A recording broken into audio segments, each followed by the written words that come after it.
കേരളീയ ചുവർച്ചിത്രങ്ങളെ സംബന്ധിച്ചിടത്തോളം പക്ഷികളെയൊക്കെ വരയ്ക്കുന്ന ആ പക്ഷിമാലയൊക്കെ വളരെ ഇമ്പോർട്ടൻ്റ് ആയിട്ടുള്ള ചില അലങ്കാരങ്ങളാണ്.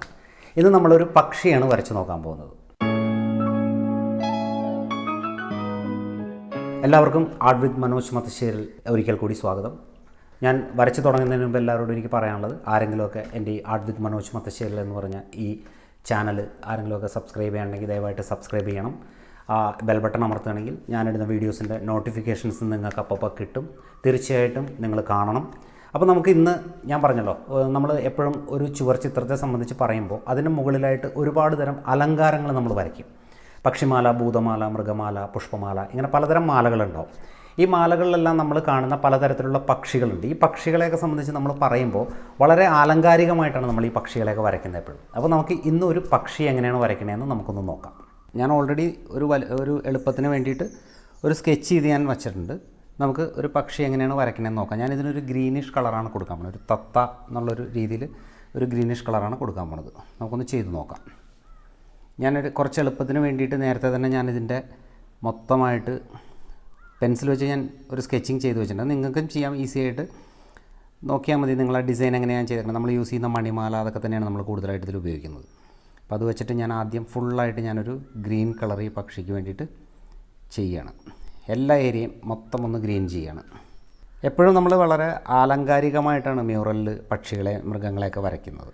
വളരെ സാധാരണയിൽ നിന്ന് വ്യത്യസ്തമായിട്ട് വളരെ ആലങ്കാരികമായ രീതിയിലാണ് വരയ്ക്കുന്നത്. അപ്പോൾ അതുകൊണ്ട് തന്നെ കാണുമ്പോൾ നമുക്ക് വളരെ ഭംഗിയുണ്ടാവും. നമ്മൾ സാധാരണ കാണുന്നതിനെ വളരെ നമ്മൾ കുറച്ചും കൂടി ഒരു ഫാൻറ്റസി രീതിയിലൊക്കെ നമ്മളിതുവരെ നേരിട്ട് കാണുമ്പോൾ നമുക്ക് ചിലപ്പോൾ ഇങ്ങനത്തെ ഒരു പക്ഷിയെ കാണാൻ പറ്റില്ലെങ്കിലും അതിൽ കലാപരമായിട്ടുള്ള ഒരുപാട് കാര്യങ്ങൾ, മൂല്യങ്ങളൊക്കെ ചേർത്ത് അങ്ങനെയാണ് നമ്മളിപ്പോഴും മ്യൂറലിൽ വരയ്ക്കുന്നത്. അതുകൊണ്ട് തന്നെ എപ്പോഴും മ്യൂറലിലൊക്കെ വരയ്ക്കുന്ന പക്ഷികളൊക്കെ വളരെ മനോഹരമാണ്. ആ പക്ഷിക്ക് ഞാനൊരു ഗ്രീൻ കളർ കൊടുത്തിട്ടുണ്ട്. ഇനി നമുക്ക് ഈ ഗ്രീനിൻ്റെ തന്നെ നെക്സ്റ്റ് ഒരു ലെയർ നമുക്ക് കുറച്ചും കൂടി ഡാർക്ക് ആക്കാം. അതിന് വേണ്ടിയിട്ട് ഞാൻ ചെയ്യാൻ പോണത് ഗ്രീനിൻ്റെ ഒപ്പം സ്വല്പം ബേൺസ് ചെയ്യണം, ബ്രൗൺ, അതും കൂടി ആഡ് ചെയ്തിട്ട് നമുക്ക് ഇത്തിരി ഒരു ഡാർക്കർ കളർ എടുക്കാം.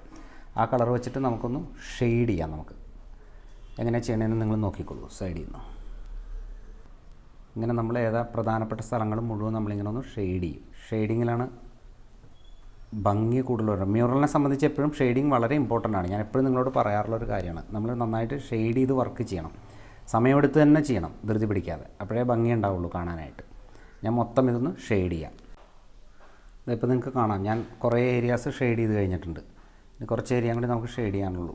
ഇത് നമ്മൾ ഇങ്ങനെ ചെയ്ത് കഴിയുമ്പോഴേക്കും ഒരു മിനിമം ലെവലിലുള്ളൊരു ഷെയ്ഡിങ് ആയിട്ടുണ്ട്. ഇപ്പോൾ നമ്മളെല്ലാ ഏരിയാസും അത് കഴിഞ്ഞിട്ട് ഇവിടെ ഇങ്ങനെയുള്ള സ്ഥലങ്ങളൊക്കെ ഞാനൊന്ന് ഡാർക്ക് ആക്കുന്നുണ്ട്. കുറച്ചൊരു ഭംഗിക്ക് വേണ്ടിയിട്ട് നമ്മൾ ഇവിടെ ഇത്തിരി ഡാർക്കാക്കി. നമ്മളെപ്പോഴും വാട്ടർ കളർ ചെയ്യുമ്പോൾ നിങ്ങൾ ആലോചിക്കേണ്ട കാര്യം, ഇത് എപ്പോഴും ഉണങ്ങി വരണം, എന്നാലേ ഭംഗി ഉണ്ടാവുള്ളൂ കാണാനായിട്ട്.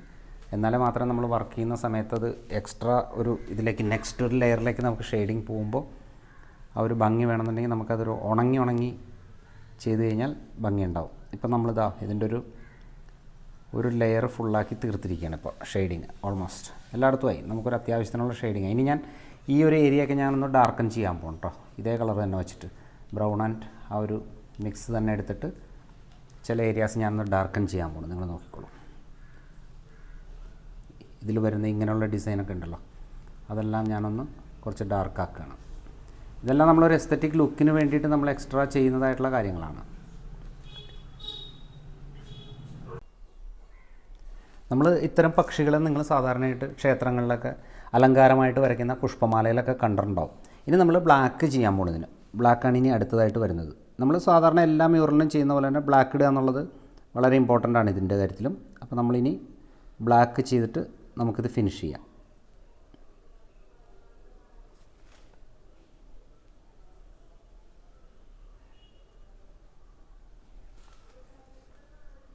വളരെ സൂക്ഷിച്ച് നിങ്ങൾ ബ്ലാക്ക് ചെയ്യുമ്പോൾ വേണമെങ്കിൽ നിങ്ങൾക്ക് കുറച്ച് ഇന്ത്യൻ ഇങ്ക് ആഡ് ചെയ്യാം. കുറച്ചും കൂടി നന്നായിട്ട് ഡാർക്ക്നെസ് കിട്ടും. വേണമെന്ന് നിർബന്ധമൊന്നുമില്ല, ഇല്ലാതെയും ചെയ്യാം നിങ്ങൾക്ക്. ഇത് ഉണങ്ങാനുണ്ട് കുറച്ചും കൂടി, അതിൻ്റെ ഒരു ചെറിയ പ്രോബ്ലം ഉണ്ട്. നമ്മൾ എല്ലാ ചിത്രങ്ങളിലെയും പോലെ ഇതിലും ബ്ലാക്ക് ഇട്ടിട്ട് നമ്മൾ ഫിനിഷ് ചെയ്യണം. ഇപ്പോൾ ബ്ലാക്ക് വളരെ തിൻ ലൈൻസായിട്ട് ഇടണം. ഞാനിട്ടപ്പോൾ ഇത്തിരി ഇവിടെ മാത്രം ഇത്തിരി തിക്നെസ് കൂടിയിട്ടുണ്ട്. പക്ഷേ നിങ്ങളത് ചെയ്യുമ്പോൾ വളരെ സൂക്ഷിച്ച് തന്നെ ചെയ്യണം. അത് ഉണക്കിൻ്റെ പ്രശ്നമുണ്ട്, ചിലത് ഉണങ്ങാനുണ്ട്, അതുകൊണ്ടാണ്.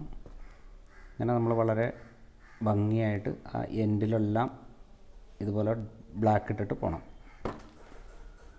ഏതാണ്ട് കംപ്ലീറ്റ് ആയിട്ട് ആ ഒരു പക്ഷി ഔട്ടറും കൂടി ഇട്ട് കഴിഞ്ഞു. ഇനി കണ്ണ് വരയ്ക്കുക എന്നുള്ളതാണ്. കണ്ണും കൂടി വരച്ച് കഴിയുമ്പോഴേ നമുക്ക് ശരിക്കും ആ ഒരു ജീവൻ വരുള്ളൂ. അപ്പോൾ നമുക്ക് കണ്ണും കൂടി ഒന്ന് ചെയ്യാം. കണ്ണൊക്കെ വരയ്ക്കുമ്പോൾ എപ്പോഴും പക്ഷികളുടെ കണ്ണൊക്കെ വളരെ വലുതാക്കി അല്പം വ്യത്യസ്തമായ ഡിസൈനുകളിലാണ് എപ്പോഴും വരയ്ക്കുക. അപ്പോൾ മാത്രമേ ഭംഗി ഉണ്ടാവുള്ളൂ. അല്ലാണ്ട് നമ്മൾ സാധാരണ കണ്ണ് വരയ്ക്കുന്ന പോലെയല്ല. കണ്ടോ, കുറച്ച് വലിയ കണ്ണായിരിക്കും. അതുമാത്രമല്ല, ഇതാ കണ്ടോ, ഇങ്ങനെയാണ് നമ്മൾ കണ്ണ് വരയ്ക്കുന്നത്. അപ്പോൾ ഇതോടുകൂടി നമ്മൾ ഈ ഒരു വർക്ക് ഇവിടെ തീർത്തിരിക്കുകയാണ്. വളരെ സിമ്പിളാണ്. ആദ്യം പോലെ ഞാൻ പറയാം, ആദ്യം ഞാനൊന്ന് സ്കെച്ച് ചെയ്തു. അതിനുശേഷം ഒരു ഗ്രീൻ കളർ സാറ്റ് ഗ്രീൻ വെച്ചിട്ടൊന്ന് മൊത്തമായിട്ട് കളർ ചെയ്തു. അതിനുശേഷം നമ്മൾ കുറച്ച് ബ്രൗൺ ബേൺസിയനെയും സാറ്റ് ഗ്രീനും കൂടിയുള്ള മിക്സ് വെച്ചിട്ട് ഷെയ്ഡ് ചെയ്തു. അത് കഴിഞ്ഞിട്ട് ബ്ലാക്ക് ചെയ്തു. അതുപോലെ തന്നെ നമ്മൾ ബീക്സ് മാത്രം. അപ്പോൾ നമ്മളിന്ന് ഒരു പക്ഷിയെ വരച്ചു. നിങ്ങളെല്ലാവരും വരച്ച് നോക്കണം. വളരെ ഈസിയാണ്. ഞാൻ ആദ്യം ഒന്ന് സ്കെച്ച് ചെയ്തിരുന്നു. അതിനുശേഷം നമ്മൾ സാപ്പ് ഗ്രീനൊക്കെ വെച്ച് സാപ്പ് ഗ്രീൻ ബേൺസിയന ബ്ലാക്ക് ഇങ്ങനെ 3-4 കളർ ഉപയോഗിച്ചിട്ടുള്ളൂ. നിങ്ങളെല്ലാവരും വീട്ടിൽ വരച്ച് നോക്കിയെങ്കിൽ മാത്രമേ നിങ്ങൾക്കത് കറക്റ്റായിട്ട് അതിലുള്ള ഇമ്പ്രൂവ്മെൻറ്റ് വരുള്ളൂ. അപ്പോൾ വൈൻഡപ്പ് ചെയ്യുന്നതിന് മുമ്പ് എല്ലാവരോടും എനിക്ക് ഒരിക്കൽ കൂടി പറയാനുള്ളത്, ആരെങ്കിലുമൊക്കെ ഇനിയും എൻ്റെ ഈ ചാനൽ സബ്സ്ക്രൈബ് ചെയ്യുകയാണെങ്കിൽ ദയവായിട്ട് സബ്സ്ക്രൈബ് ചെയ്യണം. അതുപോലെ തന്നെ ആ ബെൽ ബട്ടൺ അമർത്തുകയാണെങ്കിൽ എൻ്റെ വീഡിയോസ് അപ്പോൾ നിങ്ങൾക്ക് നോട്ടിഫിക്കേഷൻസ് കിട്ടും. നിങ്ങൾ വീഡിയോ കണ്ട ശേഷം നിങ്ങളുടെ നിർദ്ദേശങ്ങളും അഭിപ്രായങ്ങളും എല്ലാം എന്നെ അറിയിക്കണം. അപ്പോൾ മറ്റൊരു വീഡിയോ ആയിട്ട് വീണ്ടും കാണുന്നവരെ എല്ലാവർക്കും നന്ദി, നമസ്കാരം.